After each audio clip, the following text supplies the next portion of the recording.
जय श्री कृष्णा। मैं संध्या शर्मा सभी हरि भक्तों का स्वागत करती हूँ। परमहंस योगानंद जी की आत्मकथा सुना रही हूँ। कल हमने रोका था कि पिताजी जो लाड़ी माशय के शिष्य कैसे बने। योगानंद जी के पिताजी भगवती शरण घोष लाड़ी माशय से अविनाश बाबू के माध्यम से मिले थे। बचपन से ही अविनाश बाबू भारतीय संतों की कहानियाँ सुनाया करते थे।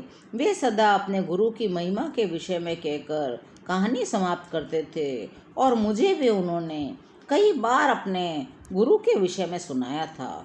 वे मुझे सुनाते थे, कहते थे, तुमने कभी सुना है किन असाधारण परिस्थितियों में तुम्हारे पिताजी लाड़ी महाशय के शिष्य बने? अविनाश बाबू ने मेरी उत्सुकता जगाने वाला यह प्रश्न मुझसे किया।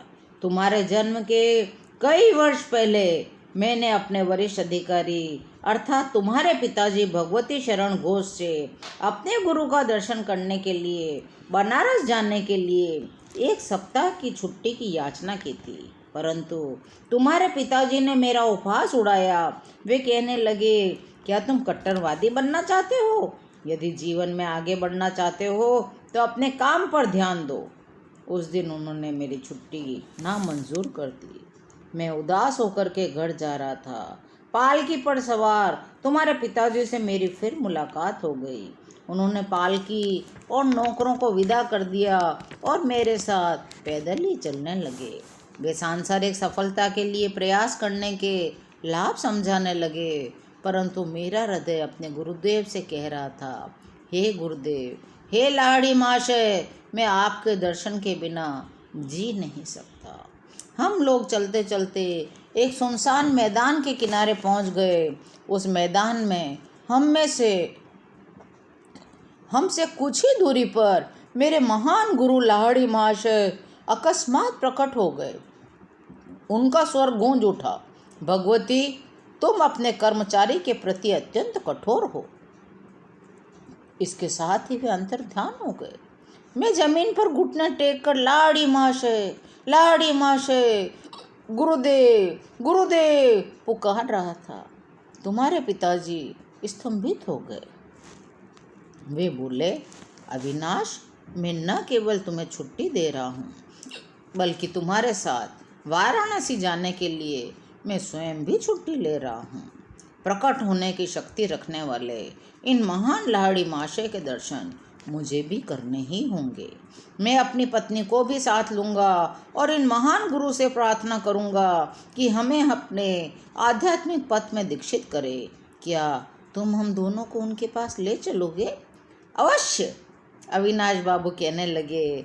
अपनी प्रार्थना के इस चमत्कार पूर्ण उत्तर को पाकर और इतने शीघ्र अनुकूल मोड़ ले लेने पर मेरा मन आनंद से गदगद हो उठा था। अगले दिन शाम को तुम्हारे माता पिता और मैं रेलगाड़ी से वाराणसी के लिए चल पड़े। वहाँ पहुंचकर कुछ दूर घोड़ा गाड़ी से फिर तंग गलियों से गुरु के घर पहुँचे। बैठक से प्रवेश करने पर यहाँ हमेशा की तरह पद्मासन में बैठे गुरुदेव लाड़ी महाशय को प्रणाम किया। उन्होंने हृदय वेदी आँखें झपकाई, उन्हें तुम्हारे पिताजी पर स्थिर कर दिया। बोले, भगवती, तुम अपने कर्मचारी के प्रति अत्यंत कठोर हो। उन्होंने फिर दोहराया, फिर आगे कहा, मुझे खुशी है कि तुमने अविनाश को आने की अनुमति दी और यह भी खुशी है कि तुम अपनी पत्नी को भी साथ लेकर आए हो। तुम्हारे माता पिता को गुरुदेव ने क्रिया योग की दीक्षा दी। उस दिन से ही तुम्हारे पिताजी और मैं गुरु भाई रहे हैं। लाड़ी माशय ने तुम्हारे जन्म में विशेष रुचि दिखाई थी। तुम्हारा जीवन उनके जीवन के साथ सदैव जुड़ा रहेगा। गुरुदेव का आशीर्वाद कभी निष्फल नहीं होता। मुकुंदलाल जी बता रहे हैं, मेरे जन्म के थोड़े ही दिन बाद लाड़ी माशय ने जगत से प्रस्थान कर दिया था। लाड़ी माशय की एक फ्रेम में सजी हुई फोटो हमारे पूजा घर में देवताओं के चित्रों और मूर्तियों के साथ विराजमान थी। लगभग रोज ही सुबह और शाम माँ और मैं उस पूजा वेदी के सामने बैठकर ध्यान लगाते थे। संयुक्त भक्ति द्वारा हम उस ईश्वर तत्व की पूजा करते थे जो लाहिड़ी महाशय में था। जैसे जैसे मैं बड़ा होता गया, मेरे मन में महान गुरु का विचार दृढ़ होता गया। ध्यान में प्राय उनकी छवि छोटे से फ्रेम से बाहर आ जाती, जीवित रूप में सामने आकर बैठ जाती, और जब मैं उनके चरणों को स्पर्श करने का प्रयास करता तब वे पुनः अंतर्धान होकर के चित्र बन जाते।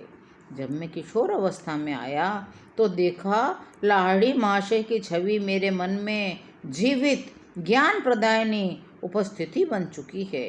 परीक्षा की घड़ी में मैं उनसे प्रार्थना करता और उनका मार्गदर्शन पाता।